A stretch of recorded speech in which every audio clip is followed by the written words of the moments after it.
14 अगस्त 1947 भारत के इतिहास की वो काली रात जब आजादी से ठीक पहले अखंड भारत दो हिस्सों में बट गया, भारत और पाकिस्तान। बंटवारे की उस लकीर ने भारत की आजादी के सुनहरे अध्याय को लाखों देशवासियों के लहू से रंग दिया, जो आज भी आजादी की महान गाथा पर लाल धब्बों की तरह छपे हुए हैं और जिसका दर्द आज भी जिंदा है। 15 अगस्त 1947 भारत के इतिहास की सबसे महत्वपूर्ण तारीख, जिसका पिछले 200 सालों से करोड़ों भारतीय बेसब्री से इंतजार कर रहे थे। उस दिन देश को हुकूमत ब्रितानिया से आजादी तो मिल गई थी, लेकिन जाते जाते अंग्रेज अखंड भारत में बंटवारे की ऐसी ज्वाला भड़का गए जिसके लपटों की गर्मी आज भी महसूस की जा सकती है। जहाँ एक तरफ Pandit Jawaharlal Nehru tryst with destiny का अपना महान भाषण दे रहे थे, At the stroke of the midnight hour, when the world sleeps, India will awake to life and freedom.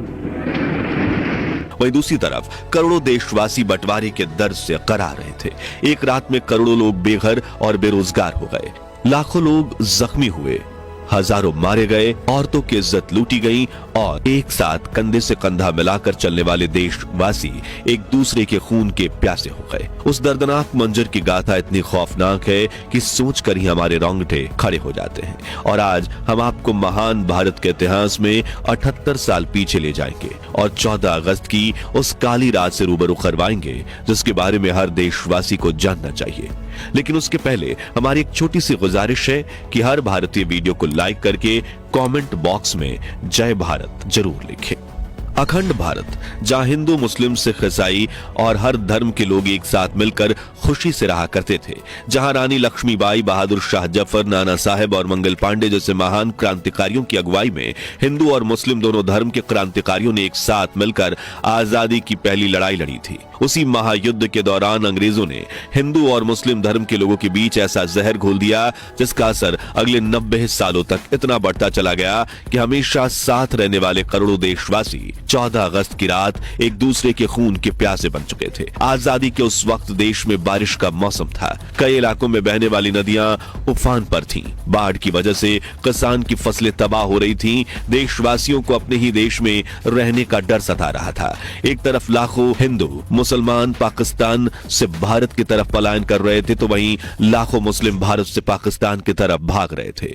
बंटवारा होते ही देश में भयंकर सांप्रदायिक हिंसा भड़क उठी। हर समुदाय के लोग पीड़ित भी थे और हमलावर भी। हजारों महिलाओं को दूसरे समुदाय के मर्दों ने अगवा करके उनके साथ बलात्कार और दूसरे जुल्म किए। हिंसा का सबसे ज्यादा असर पंजाब सूबे पर पड़ा।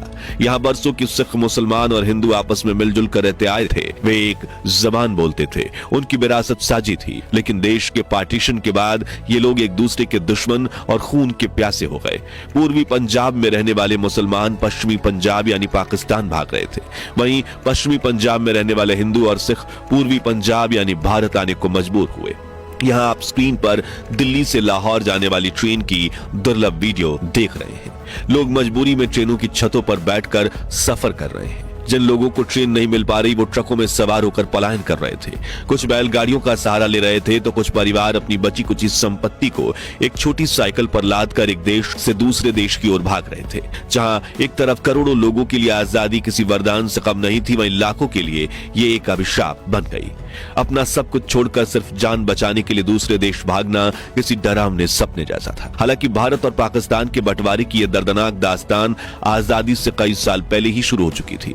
अंग्रेजों ने फूट डालो राज करो की नीति अपनाते हुए धर्म के नाम पर देशवासियों के बीच नफरत का बीज बो दिया था। इस जहर का इतना गहरा असर था कि कई नेताओं ने अपनी राजनीति को धर्म के आधार पर खड़ा कर लिया। इसी कड़ी में मुस्लिम लीग के नेता मोहम्मद अली जिन्ना ने यह मांग शुरू कर दी कि भारत में रहने वाले मुसलमानों के लिए एक अलग मुल्क होना चाहिए। जिन्ना की इसी जिद ने हिंदुस्तान के आपसी भाईचारे और सद्भावना को ऐसी चोट पहुंचाई जिसका दर्द आज भी महसूस होता है। इस वक्त स्क्रीन पर आप जो तस्वीरें देख रहे हैं वे उस ऐतिहासिक क्षण की है जब मोहम्मद अली जिन्ना ने पाकिस्तान के पहले गवर्नर जनरल की शपथ ली थी। यह शपथ सिर्फ उनकी जिद की जीत नहीं बल्कि लाखों जिंदगियों के उजड़ने की शुरुआत भी थी। जिन्ना ने भारत के विभाजन को अपनी राजनीतिक कामयाबी के रूप में पेश किया और इन नए देश की सत्ता की कुर्सी पर आसीन हो गए। इस बंटवारे ने न केवल एक देश को दो हिस्सों में बांट दिया बल्कि अनगिनत दिलों और परिवारों को भी। इसका दर्द और इसकी कहानी आज भी इतिहास के पन्नों में दर्ज है। दूसरी तरफ भारत के पहले प्रधानमंत्री पंडित जवाहरलाल नेहरू मजहब के आधार पर मुल्क को बांटने के खिलाफ थे और जब देश का बंटवारा हुआ तब वो पूरी तरह से टूट चुके थे। इससे जुड़ा एक किस्सा है 14 अगस्त की शाम जब जवाहरलाल नेहरू अपने घर पर इंदिरा गांधी और पद्मजा नायडू के साथ बैठकर पहले स्वतंत्रता दिवस के भाषण की तैयारी कर रहे थे, तभी अचानक उनके फोन की घंटी बजी। फोन उठाते ही जो खबर उन्होंने सुनी उसने उन्हें हिला कर रख दिया। उनका चेहरा गुस्से और चिंता से लाल हो गया, आंखों में आंसू भर आए और पूरे शरीर में एक सिहरन दौड़ गई। दरअसल उन्हें खबर मिली कि लाहौर के नए प्रशासन ने हिंदू और सिख इलाकों की पानी की आपूर्ति काट दी थी। लोग प्यास से तड़प रहे थे और जो भी पानी की तलाश में अपने घर से बाहर निकलता उसे बेरहमी से मार दिया जा रहा था। इस अमानवीय कृत्य से गुस्से और नफरत की आग भड़क उठी। जो दंगे लाहौर से शुरू हुए थे वे कुछ ही समय में भारत और पाकिस्तान के अन्य हिस्सों में भी फैल गए। हर समुदाय ने अपने अपने हथियारबंद गिरोह और सेनाएं बना ली थी। इनका मकसद सिर्फ एक था, दूसरे मजहब के ज्यादा से ज्यादा लोगों को मारना, उन्हें नुकसान पहुंचाना। हर तरफ खून खराबा हो रहा था, लोग मरने मारने पर उतारू हो रहे थे। यह बंटवारे का सबसे काला और भयावह पहलू था जिसने लाखों जिंदगियों को तबाह कर दिया और आजादी की खुशी को गम और दर्द में बदल दिया। अगस्त 1947 में पहले पाकिस्तान और फिर भारत ने आजादी का जश्न तो मनाया, लेकिन 2 दिन बाद जब दोनों मुल्कों के बीच सरहद का ऐलान हुआ तो ना पाकिस्तान खुश था ना भारत के लोग। पाकिस्तान के गवर्नर जनरल मोहम्मद अली जिन्ना ने शिकायत की कि उन्हें दीमक लगा पाकिस्तान थमा दिया गया। उन्हें एक ऐसा देश दिया गया जिसके 2 हिस्से एक दूसरे से 2000 किलोमीटर की दूरी पर हैं। उनके बीच हिंदुस्तान पड़ता है। वही 2 तरफ पाकिस्तान होना सुरक्षा के लहजे से भारत के लिए सही नहीं था। फिर 1971 में पूर्वी पाकिस्तान बांग्लादेश के नाम से आजाद मुल्क बन गया। पंडित नेहरू बंटवारे के दर्द से टूट चुके थे, लेकिन उनकी बेटी इंदिरा ने उनसे कहा कि अगर आप टूट जाएंगे तो हमारा देश भी टूट जाएगा, इसलिए आप हिम्मत मत हारिए। और खुद को संभालते हुए पंडित नेहरू ने 14 अगस्त की रात ठीक 11:55 पर संसद के सेंट्रल हॉल में अपना पहला भाषण देते हुए कहा, हमने नियति के साथ एक वादा किया था और अब समय आ गया है कि हम अपना वादा पूरा करें। शायद पूरा नहीं, लेकिन जहां तक हो सके वहां तक। ट्रस्ट विद डेस्टिनी नाम का पंडित जी का यह भाषण सुनने के बाद महात्मा गांधी, सुभाष चंद्र बोस, सरदार वल्लभ भाई पटेल के नाम के नारे लगाते हुए देशवासियों ने आजादी का शंखनाद बजाया था। लेकिन करोड़ों देशवासी ये नहीं जानते थे कि कुछ इलाकों में देश की आवाम इस आजादी की कड़ी कीमत चुका रही है। इस वक्त आप स्क्रीन पर भारत और पाकिस्तान के रिफ्यूजी कैंपों की दुर्लभ झलकियां देख रहे हैं। इन वीडियो में साफ नजर आता है कि कैसे छोटे छोटे बच्चे एक नल के आगे पानी भरने के लिए लंबी कतारों में खड़े हैं। यह पानी बड़ी मुश्किल से हासिल कर कई किलोमीटर पैदल चलने के बाद वे उन रिफ्यूजी कैंप तक पहुंचते हैं जहां उनके लिए कोई पक्की छत तक मौजूद नहीं है। इन कैंपों में सिर पर छांव के नाम पर सिर्फ फटे हुए टेंट्स और कुछ पेड़ों की छाया है। जगह की इतनी कमी है कि लोग कड़कड़ाती धूप और तपती हुई जमीन पर बैठने को मजबूर हैं। यह मंजर न केवल बंटवारे की पीड़ा को दिखाता है बल्कि उस संघर्ष को भी बयां करता है जिसे लाखों बेगुनाहों ने सहा। बच्चों के पास पहनने के लिए पूरे कपड़े तक नहीं बचे हैं। जो परिवार 2 दिन पहले तक सुख शांति से जीवन बिता रहे थे वे अब शरणार्थी बन चुके हैं। महिलाएं हाथ जोड़कर अपने परिवार के लिए खाना और रहने के लिए जगह मांग कर रही हैं।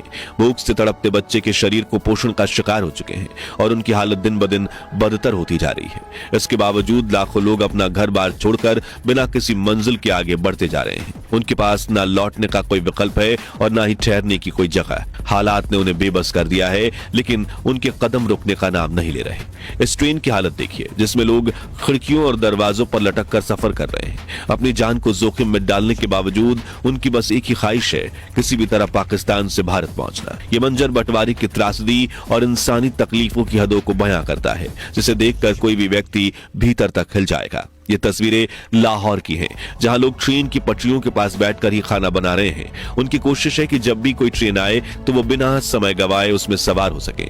यहाँ खड़ी ट्रेनों की हालात देखकर अंदाजा लगाया जा सकता है कि हालात कितने गंभीर थे। ट्रेन के ऊपर खिड़कियों पर, यहाँ तक कि 2 डिब्बों के बीच की खाली जगह में लोग खचाखच भरे हुए हैं।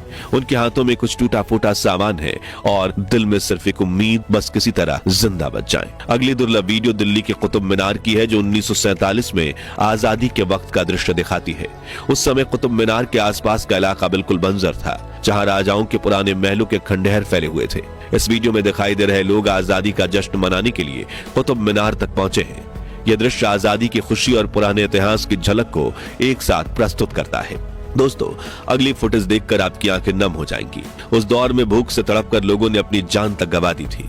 रिफ्यूजी कैंपों में हाथ में थाली लिए हमारे देशवासी सिर्फ 2 मुट्ठी खाने के लिए लंबी कतारों में खड़े थे। जब उन्हें खाना मिल रहा था तो उनके चेहरे पर जो हल्की सी मुस्कान दिखाई दे रही थी, वो वाकई में आज भी हमारे दिल को छू लेती है और ये दृश्य देख आंखों में आंसू भर जाते हैं। लेकिन इस दर्दनाक समय में भी हमारे महान नेताओं महात्मा गांधी, पंडित जवाहरलाल नेहरू, सरदार वल्लभ भाई पटेल, लाल बहादुर शास्त्री, डॉक्टर भीमराव अंबेडकर और अन्य नेताओं ने पूरे साहस और दृढ़ता के साथ देश को संभाला। लेकिन बंटवारे का ये दर्द आज भी हमें महसूस होता है। इस पार्टीशन में करीब 2 करोड़ लोगों ने अपना देश छोड़ दिया था और 10 से 15 लाख बेगुनाह ने अपनी जान गंवाई। विभाजन के इस दर्दनाक मंजर पर गुलजार साहब ने कविता लिखी थी कि हम जितनी बार उसे पढ़ते हैं हमारी आंखों में आंसू भर आते हैं, जिसकी पंक्तियां कुछ इस प्रकार है कि सुबह सुबह एक ख्वाब की दस्तक पर दरवाजा खोला, देखा सरहद के उस पार से कुछ मेहमान आए हैं। आंखों से मानूस थे सारे, चेहरे सारे सुनने सुनाए, पांव धोए, हाथ धुलाए, आंगन में आसन लगवाए और तन्नूर में मक्की के कुछ मोटे मोटे रोटे पकाए। पोटली में मेहमान मेरे पिछले सालों की फसलों का गुड़ लाए थे। आंख खुली तो देखा घर में कोई नहीं था, हाथ लगाकर देखा तो तन्नूर अभी तक बुझा नहीं था और होंठों पर मीठे गुड़ का जायका अब तक चिपक रहा था। ख्वाब था शायद, ख्वाब ही होगा। सरहद पर कल रात सुना है चली थी गोली, सरहद पर कल रात सुना है कुछ ख्वाबों का खून हुआ था। तो मित्रों, अगर अभी तक आप ये वीडियो देख रहे हैं तो भारत और पाकिस्तान के बंटवारे के शिकार हुए उन 10 लाख लोगों को श्रद्धांजलि देने के लिए कमेंट बॉक्स में ओम शांति जरूर लिखिए और हमारी इस मार्मिक पेशकश को लाइक करने के साथ इतना शेयर कीजिए कि देश के हर व्यक्ति को आजाद भारत के लिए आवाम द्वारा दी गई इस अनसुनी कुर्बानी के बारे में पता चले।